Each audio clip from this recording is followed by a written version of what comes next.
Hello, everyone. This is Dino Chris from Prehistoric Facts and Colossal Fossils. Today, this is an extra episode, and we're going to be talking about a documentary today that I actually have found on Amazon. And so you guys can check it out for yourself. And this documentary is called T.rex An Evolutionary Journey. So I'm actually going to block out certain parts here with my hand so that way you guys can see it. And so, sorry for the brightness on the phone, but you guys can tell. But so, T.rex An Evolutionary Journey. So, let's actually talk about some things about this. So we'll start with the time. So, the duration time for T.rex An Evolutionary Journey is 50 minutes. So, 50 minutes. So, it is a pretty close to an hour. So, you do actually feel like that this is kind of moving pretty fast. But at least there's pretty good information in there. It's mostly about Tyrannosaur evolution, and that's what it really is. It's about Tyrannosaur evolution. They start out with the Proceratosauridae. So you're going to get Guanlong Wukai. So Guanlong is where you're going to get started. So Guanlong is where you get started. So you start in China, and then you get towards where you see where Tyrannosaurs ultimately get into North America. So they use a small to medium size Tyrannosaur for it, but from what the Tyrannosaur kind of looked like, it looked like it was Jiang Guanlong, and so that's what I'm guessing what the Tyrannosaur really was that migrated towards North America. And this documentary came out in 2016, so this was 5 years ago that this documentary came out. And then you actually have when you get towards and then you see a few other types of dinosaurs that were actually in there. Some titanosaurs. You have a few armored dinosaurs, and then you get Siach. Siach does make a documentary appearance for the first time, and I think that's pretty cool. That Siach got a chance to be in a documentary, but it was for a Tyrannosaur documentary. So I mean, you get the idea of that. So you have to put it into a Tyrannosaur documentary and talk about that it was a competitor for the Tyrannosaurs, excuse me. And so then you get to Lithonax, and then Lithonax, and then you get to Tyrannosaurus Rex, and that's where you actually have where it kind of goes. Now, some of the good things of this documentary is that it tells a very good story. That is the one thing that it does do well. It has a really good story. It does tell you the evidence pretty well. There's some paleontologists that are in this that do show give you some pretty good information about Tyrannosaurs. Steve Brusati is actually in this, and he's an up and coming. He's a very well-known paleontologist right now, and he is doing some great things in paleontology. So get his books; they're excellent. And you also see some of the Chinese scientists and a couple of other scientists that have studied Tyrannosaurs. You're not going to see Dr. Phil Curry in this that much at all. You're not going to see Tom Holtz in this either. So this is pretty much for some of the newer Tyrannosaur experts that were kind of coming in. I mean, Stu Brusati is still a Tyrannosaur expert, but it's just that he's more of a theropod expert. So you can get the gist on that one. And some of the information is pretty well done, and in this. But the negatives of this is that it does feel like it's run really fast. It does look like it's edited really bad. The editing is really bad in this, so you kind of actually feel like that it's going so fast, so like there should be more in this.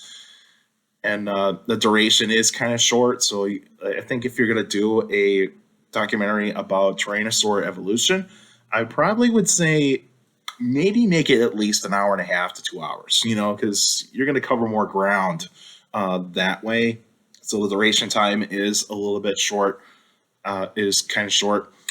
And in and they do skip a lot of other tyrannosaurs, so that really does bother me a bit in this documentary, is that they don't talk about other types of tyrannosaurs. They don't talk about like the Albertosaurus. They don't talk about like Tarbosaurus. They don't talk about the Spletosaurus uh, or any others. I mean, they do show glimpses of some other tyrannosaurs, but you're not going to get a lot of information out of them. It's just that you just show a glimpse and that's it. You know, that's pretty much what it is. I mean, there is a bit of really bad CGI in this documentary, and that does kind of show a bit.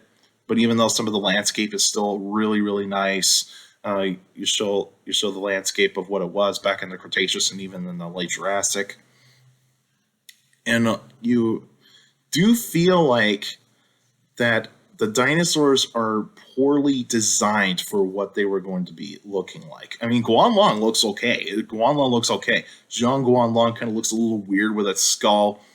Lythronax is just a carbon copy of Tyrannosaurus Rex, and I kind of felt a little bit off about that because I thought like you could have done better with Lythronax. Like, we know it almost looks like Tyrannosaurus Rex, but there's differences between it and Tyrannosaurus Rex. Like, yeah, the skulls are almost similar.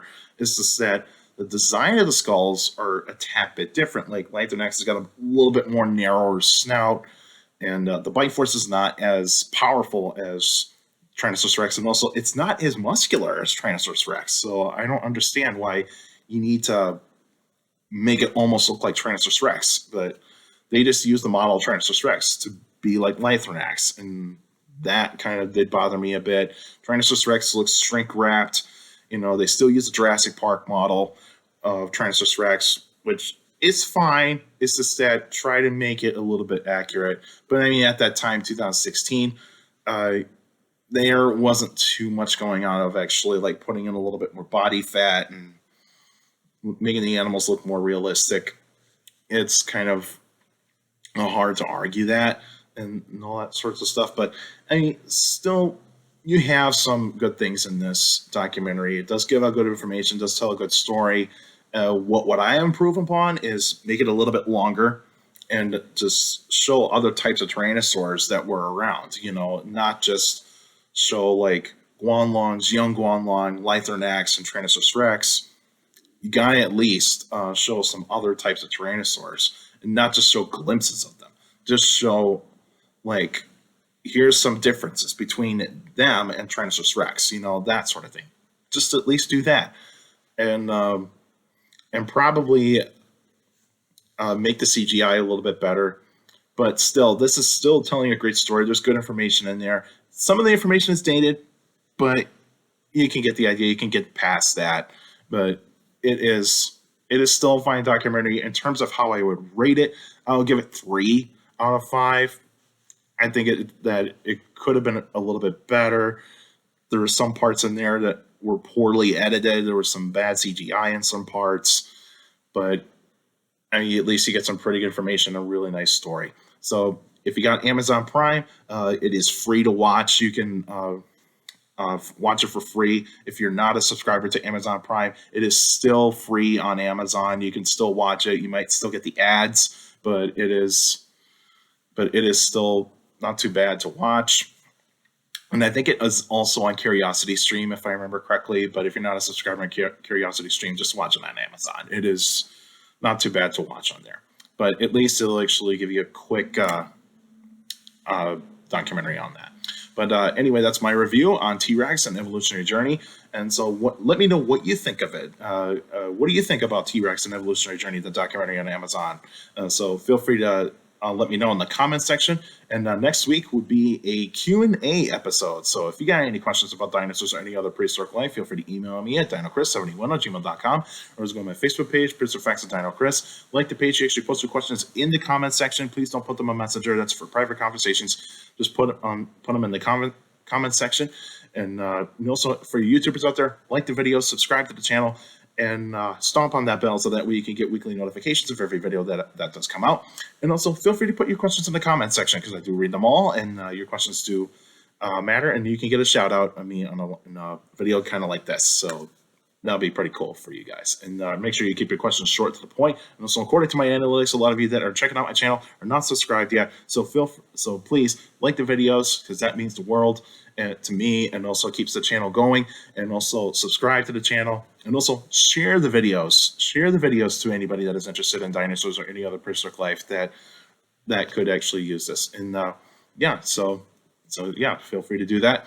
And also, and like I said, make sure you keep your questions short to the point.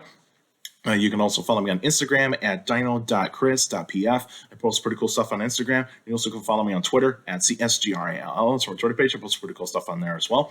And make sure you take care of the people around you. And also for your younger people out there, to make sure listening to your parents, your teachers, and your guardians. It's the best motivation you could have for good education. It's very important to have a good education. With a good education, you get a good job in the future. And also make sure you're wearing a mask, social distance, washing your hands, because we want to reduce the spread of the virus. And also make sure you get vaccinated. I'll be getting my second vaccination pretty soon, so that way I'll be fully vaccinated by after April. So that'll be pretty cool and pretty nice. And make sure you schedule your appointment to get vaccinated, because that is very, very important to reduce the spread of the virus. And that's what we need to do, is please get vaccinated. And that's it for now. And also feel free to check out Colossal Fossils too. And I'll put the link on the website in the description down below. We're in fundraising mode, and feel free to hit the donate tab, and feel free to donate as much as you want to Colossal Fossils, because that is going to be very important to actually put in some new exhibits once we do get a new location. And that will be really, really nice to see. And we got some really cool surprises coming. And so I think that will be really, really neat for you guys to check out. All right, that's it for now, and I'll see you guys next week.